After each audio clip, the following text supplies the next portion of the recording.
C'est parti, nouvelle vidéo.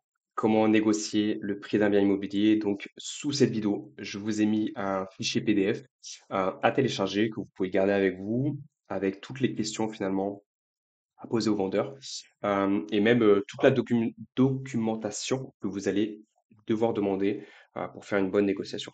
Donc, un point important, une bonne négociation, on n'a pas un perdant et on n'a pas un gagnant. Il faudrait qu'on ait un gagnant-gagnant. C'est-à-dire que les deux parties soient euh, contentes de ce bon deal, en fait. OK? Euh, et une bonne négociation, ça peut paraître peut-être contre-intuitif, mais une bonne négociation, bah, c'est là où vous parlez pas. En fait, vous n'allez pas parler pendant une négociation immobilière. C'est-à-dire que là, votre seul objectif, c'est d'avoir des informations.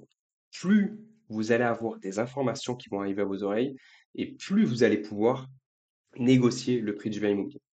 Comment je fais pour avoir un maximum d'informations? Je pose des questions. C'est tout ce que vous devez faire. Donc déjà, première règle, quand vous allez en visite IMO, ne venez pas avec voilà, un grand sourire, tout excité, parce que voilà, vous avez validé le quartier déjà. Si vous vous déplacez, vous savez que le quartier il est bien, les amours locatifs, vous savez que vous avez de grosses demandes, vous êtes trop content. Vous avez fait votre simulation de travaux, votre simulation de cash flow, vous savez que c'est génial, vous êtes déjà content. Vous rentrez dans l'appartement, c'est pile ce qu'il vous fallait. Ne venez pas comme ça. Ah yes, ah là, je vais tout détruire dans votre logement, je vais tout casser, je vais faire une grosse love room, boum, je vais me faire du gros argent. Déjà, jamais de la vie vous dites ça, d'accord? Vous venez pas avec le sourire. Parce que le vendeur, déjà, si vous arrivez avec le sourire, il va se dire, ok, alors lui, il est hyper content là, c'est mort, je ne vais pas lui négocier le prix du bien, il va l'acheter au prix. Voilà. Venez d'une manière neutre. Déjà, première règle, venez d'une manière neutre.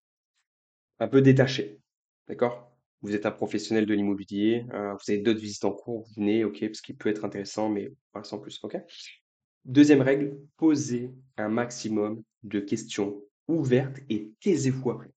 Posez une question et vous la fermez. Vous écoutez activement, attentivement, afin de choper des informations. Une question ouverte, c'est une question qui se termine pas par oui, non. C'est une question où le vendeur est obligé de parler, d'accord? Et ce que l'on veut, c'est que le vendeur parle et qu'il nous donne des informations sur pourquoi il vend. Est-ce qu'il vend parce que il est muté? Est-ce qu'il vend parce qu'il vient de divorcer? Du coup, il doit se débarrasser du logement. Est-ce que le propriétaire vend parce qu'il vient d'hériter de ce logement? C'était le logement de ses parents, il est resté son père dessus et son père est décédé, donc il vient d'hériter de son logement. Bienvenue en France où c'est le paradis pour te faire tuer sur ta fiscalité. Donc quand tu hérites d'un logement, il faut vite revendre parce que sinon tu te fais trucider sur les taxes, les impôts. Donc il est pressé. Voilà, on veut ça. On veut toutes ces infos-là. Je suis pressé de le vendre. Mais bien évidemment, le vendeur, il va pas te dire bonjour, je suis pressé de vendre mon appartement. Vous pouvez négocier très fortement. Voilà. Donc il faut aller chercher cette information en posant des questions. Pourquoi vous vendez? D'accord? Un truc qui marche super bien, quand vous arrivez, puis vous créez de la sympathie avec le vendeur, vous créez une espèce de connexion. Ça se fait beaucoup moins avec l'agence immobilière, ça se fera vraiment, enfin ça se fait qu'avec le vendeur, ça. Vous créez cette connexion avec lui, vous parlez voilà, d'un truc tout bête, et vous lui posez une question qui peut faire la différence. C'est, vous faites quoi vous dans la vie? Juste ça. Une question. Mais d'abord, il faut avoir créé une petite connexion, voilà, de sympathie et vous posez cette question: «Vous faites quoi vous dans la vie?» Voilà, avec dans votre tête, quand vous posez cette question, vous devez vous dire: «Je veux vraiment savoir. Qu'est-ce que tu fais?» Tu vas pas le dire à l'oral ça, d'accord? Tu dis: «Et vous, vous faites quoi dans la vie?» Et quand vous dites ça, dans votre tête, vous dites: «Je veux vraiment savoir» et quand vous allez montrer ça à votre, vendeur, en fait, il peut se lâcher. Il dit: «Bah, écoutez, voilà, moi je suis commercial, je suis le leader de ma société, là j'ai été muté du coup, sur Paris, pour un poste, j'ai été promu pour un gros poste, donc voilà, je me débarrasse de cet appartement». Parce qu'en fait, je vous explique, j'ai signé un compromis pour un autre appartement, donc je dois vite le revendre. Voilà, le mec en fait, il s'est lâché et vous avez posé une question, OK? Ça marche pas avec une agence immobilière malheureusement, mais ça marche avec le vendeur. Donc là, l'idée, c'est de poser des questions ouvertes. Hem, Ce qu'on veut savoir, c'est, voilà, est-ce qu'il est pressé? Donc, pourquoi il vend? Ce qu'on veut savoir, c'est quand est-ce qu'il a acheté? Parce que si le vendeur a acheté il y a 2 ans, il a encore un crédit dessus, donc ça va être plus compliqué, pas impossible, mais plus compliqué à faire une forte négociation. Par contre, si il a acheté il y a 15 ans, il y a 20 ans, il y a 25 ans, bon, ben, il a remboursé son crédit, donc il va être beaucoup plus enclin à accepter une négociation immobilière, d'accord? Donc, pourquoi il vend? Depuis quand il a acheté? Et ce qui peut être intéressant, très intéressant, c'est de savoir depuis combien de temps il vend cet appartement. Et vous, ça fait combien de temps là que vous vendez cet appart? Voilà, posez ces questions. S'il te dit, bah écoutez, moi ça fait seulement 2 semaines, hein, là c'est tout frais. Bon, là vous savez que si vous arrivez, vous descendez le prix de 30 000 euros, il va peut-être se dire, ouais, je vais attendre encore un peu, ça fait que 2 semaines. Là l'autre il arrive, il me fait une grosse négociation, je vais voir s'il n'y a pas mieux. Donc il va pas te répondre tout de suite. Par contre, s'il te dit, bah moi ça fait 6 mois déjà, c'est une galère, j'arrive pas à le faire partir. Ok, ça fait 6 mois, donc potentiellement je peux négocier plus facilement le prix du bien. Autre astuce liée à ça, télécharge l'application Castorus. Je te montre après si tu veux. C'est une application qui est gratuite. Tu vas, comme Oris.io. Je sais pas si tu te souviens dans les précédentes vidéos, je te disais de télécharger ce plugin-là. Tu vas le télécharger, tu vas l'épingler dans ta barre de recherche. Et quand tu vas aller sur un bien immobilier, Castorus, il va te dire l'historique du bien. Depuis combien de temps il est à la vente? Et est-ce qu'il a subi une baisse de prix? Donc des fois, tu as des appartements qui sont affichés sur le bon coin. Il y a écrit seulement 2 semaines, sauf que l'historique de Castorus te dit que non. Ça fait 4-5 mois qu'il est en vente. Mais juste, ils ont supprimé l'annonce et ils l'ont remis. Et le bien était affiché à 150 000 euros il y a 4 mois. Et là, il est affiché à 120 000. Et là, tu sais que c'est peut-être une bonne affaire. Ok. Donc télécharge Castorus, je te montrerai juste après. Euh, et, euh, et la dernière question que je poserai moi en fin de visite, vraiment, ça serait avez-vous une marge de négociation? Est-ce que vous avez une marge de négociation, pense bien? Voilà. Et là, vous vous taisez. Parce que en posant cette question, le vendeur, c'est ouf, hein, mais c'est l'espèce humaine comme elle est. Quand tu poses cette question, le vendeur, il se dit, attends, mais là, le mec, il est en train de me bluffer ou quoi? Euh, ouais, mais si je propose, le bien, il affiche à 150 000. Si je propose 130 000, est-ce qu'il aurait pas accepté à 140? Mais après, si je lui propose 140, est-ce que il va pas se braquer, il va sortir de la vente? Voilà, et ça va super vite. Donc là, tu vas le déstabiliser.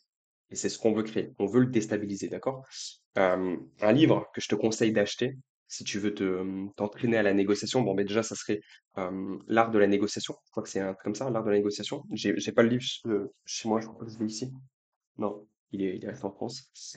Et sinon, c'est celui-ci. Alors, te fie pas au titre, hein, c'est pas ça qui est important. C'est ce qu'ils te disent dans ce petit bouquin la psychologie humaine. Et l'idée de ce livre, c'est de te synchroniser avec les personnes avec qui tu parles pour les amener là où tu veux les amener. D'accord? C'est de la manipulation bienveillante. C'est hyper intéressant. Donc, ça te permet vraiment d'arriver à faire de belles négociations. Donc voilà, si tu arrives à poser un maximum de questions ouvertes dans l'objectif de faire parler le vendeur et ensuite bah, de placer une bonne négociation à la fin, c'est très intéressant. Point hyper important, ne fais jamais, jamais d'offre à l'oral.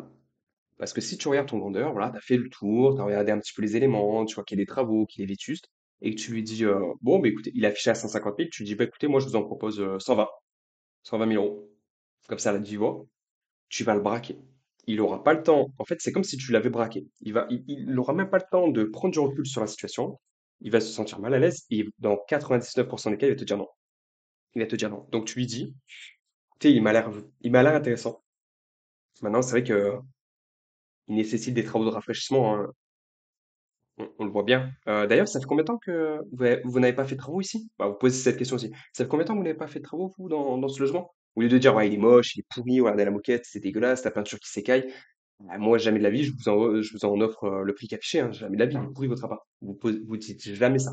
Voilà. Pour certains, ça peut paraître évident, mais évidemment, ça, je vais pas dire ça. Pour d'autres, ils ont un peu de mal. Ne dites jamais ça pendant la visite. Dites-lui, combien de temps que vous n'avez pas fait de travaux? Et là, vous dites, voilà, à la fin de la visite, bah, écoutez, moi, j'ai besoin de faire mes calculs, de savoir est-ce que bah, je vais pouvoir, est-ce que ça va pouvoir rentrer dans mon budget, parce qu'il y a quand même pas mal de travaux. Euh, je vous recontacte, ok? On fait comme ça, je vous recontacte. Dans la soirée, je vous recontacte, je vous fais une offre dans la soirée. Ça vous va? Et tu serres la main et tu t'en vas. Et dans la soirée, tu rentres tout dans le simulateur, etc., etc., et tu fais une offre à l'écrit. À l'écrit, à l'écrit, à l'écrit, tout simplement, ok? Si c'est une agence immobilière, c'est différent, tu peux faire une offre à l'oral, parce que l'agence immobilière, en fait, elle sait le prix minimale, en fait. Elle le sait. Parce qu'une agence immobilière, quand elle va vendre le bien de son client, c'est la question qu'elle lui pose. Elle dit, vous savez, votre appartement, il est vétuste, il est vieux. Vous savez que vous allez avoir des offres, les gens vont vouloir négocier, c'est quoi votre dernier prix? Et le vendeur lui dit. Donc l'agence immobilière le sait. Donc si c'est une agence immobilière, vous pouvez y aller un peu plus frontal, de dire, écoutez, moi, il y a quand même pas mal de travaux, j'ai fait mes calculs avant de venir dans le logement, je sais que voilà, moi, au vu des travaux, je pourrais pas en proposer plus que toi. Là, l'agence immobilière, elle peut se braquer aussi, mais c'est différent parce qu'il y a moins d'émotions. C'est pas son appartement. Elle a pas vécu dedans. Le vendeur, il a peut-être vécu dedans depuis des années, donc c'est plus facile, ok? Donc voilà. Essayez de vous entraîner. Si vous n'êtes pas à l'aise avec ça, c'est normal. Il n'y a pas d'inquiétude. Moi, ce que je vous invite à faire, c'est de faire des visites tests. Admettons que tu veux investir sur Toulon. Bah vraiment, va à Marseille. Je te jure que ça marche. Si tu as peur, hein, va à Marseille, fais des visites et vas-y au culot. Pendant que tu fais tes visites, tu fais des négociations. Tu poses des questions. Tu t'en fous en fait, parce que tu sais que tu vas pas acheter là. Tu sais que c'est du test. Donc tu y vas et tu te lâches. Tu fais des grosses négociations, tu poses des questions. Et une fois que tu es bien rodé, tu as fait deux, trois visites, tu retournes dans la ville où tu vas investir et là vraiment tu passes à l'action. Parce que le truc, c'est que si tu le fais dans la ville où tu vas investir et que tu fais déplacer les agences immobilières et qu'elles se disent putain, c'est quoi ce kéké là, il me fait des offres de malade. Oh là là, tu risques de te tirer une balle dans le pied. Et puis dès que tu as des visites qui vont être pertinentes, elles vont se dire ah oui, c'est lui encore. Bah vas-y, c'est mort. Je lui dis que l'appartement il est plus avant. Tu vois ce que je veux dire? Donc si tu veux faire des fast tests, tu peux aller dans d'autres secteurs, pas où tu vas investir. Ok? Je te laisse cliquer sur le bouton sous cette vidéo. Tu as le récap de tout ce que je t'ai dit avec les questions à poser pour faire descendre le prix du bien et les documents à demander. Et là, je vais te montrer Castorus très rapide avant de terminer cette vidéo. Donc Castorus, hop, je vais te filmer mon écran. Toujours sur Yahoo. À chaque fois, je suis obligé de le refaire. Hop, attends, je me réduis un peu.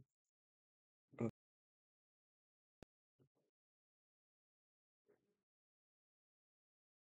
Donc Castorus, c'est un plugin que tu vas télécharger, qui est totalement gratuit. Tu sais, c'est comme Horis.io, je te le disais tout à l'heure.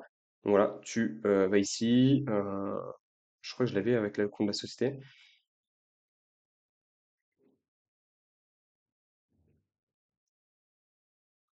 Bon, écoute, je suis désolé, ça bug hein, en direct. Hein, je fais pas exprès, mais mon PC, il a décidé de ramer devant toi. Mais en gros, tu télécharges cette application et quand tu vas aller sur Le Bon Coin, ou sur bienici.com ou sur Se Loger, eh bien, en fait, ça va te sortir tout l'historique. Ça va te dire, ben, regarde, cet appartement, il était affiché à 180 000 euros et maintenant, il est à 160 000 euros. Cet appartement, il est en vente depuis X mois. Donc, tu sais que tu peux négocier, OK?